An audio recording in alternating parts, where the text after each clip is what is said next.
সকল ফুটবল প্রেমীদের জন্য সুসংবাদ। যে বিষয়টা নিয়ে আপনারা এত দিন অধীর আগ্রহে অপেক্ষা করছিলেন, সেই বিষয়টি আমাদের সম্মুখে চলে এসেছে এবং তার রায়ও পিএসসি দিয়ে দিয়েছে। বিষয়টি হলো আনোয়ার আলীর সাগা। আনোয়ার আলীর সাগার ফাইনাল আপডেট, ফাইনাল রায় পিএসসি দিয়ে দিয়েছে। সেই রায়ের কার কী শাস্তি হচ্ছে এবং কার কী শাস্তি হয়েছে এ বিষয়ে আপনাদেরকে পার্ট আমি বলবো। যারা আমার চ্যানেলে নতুন এসেছেন দয়া করে চ্যানেলটি সাবস্ক্রাইব করে পাশে থাকবেন। আপনাদের একটি সাবস্ক্রাইব, একটি লাইক, একটি কমেন্ট আমাদের নতুন ভিডিও তৈরি করতে উৎসাহ যোগায়।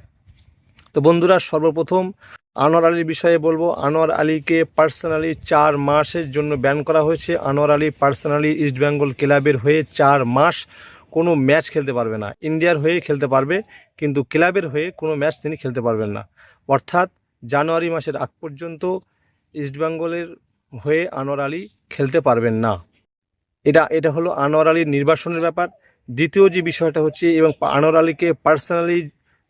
আলীকে জরিমানা করা হয়েছে 12.90 লক্ষ টাকা। 12,90,00,000 টাকা মোহনবাগানকে আনোয়ার আলীকে দিতে হবে। একদিকে আনোয়ার আলীকে নির্বাসন দেওয়া হলো এবং আরেকদিকে আনোয়ার আলীকে বিশাল অ্যামাউন্টের একটা জরিমানা করা হয়েছে। এবং ইস্টবেঙ্গল এফসি ও দিল্লি এফসিকে পরপর 2টো ট্রান্সফার উইন্ডো ব্যান।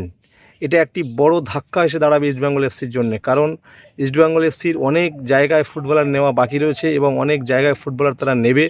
কিন্তু এই যে একটা বিশাল বড় ধাক্কা ইস্টবেঙ্গল এফসির জন্য আসলো, কতটুকু হ্যান্ডেল ইস্টবেঙ্গল এফসি কী করতে পারবে এবং পরবর্তী পদক্ষেপ ইস্টবেঙ্গল এফসি কী করবে সেটা সময়ই বলবে। এবং যত সময়ই বলবে এবং আমরা আপনাদেরকে সমস্ত বিষয় আপডেট দিতে থাকব।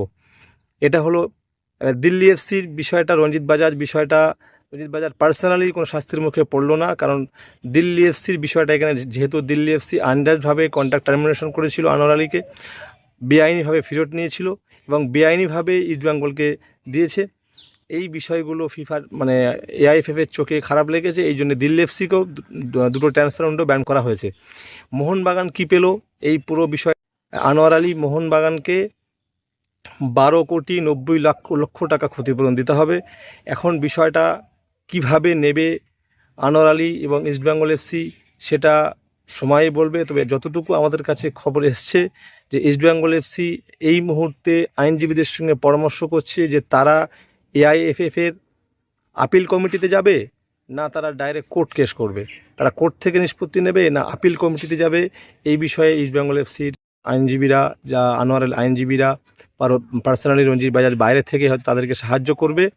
এখন দেখার বিষয় পরবর্তী ফাইনাল আপডেটটা কী আসে এবং পরবর্তী বিষয়গুলো কি দাঁড়ায় সে বিষয়ে আপনাদেরকে আমরা পরপর জানিয়ে দেবো। তবে এতটুকু বলতে পারি, ইস্টবেঙ্গল এফসির জন্য বিশাল বড় একটা ধাক্কা এসে দাঁড়াবে, যেহেতু পরপর 2টো ট্রান্সফার উইন্ডো ব্যান।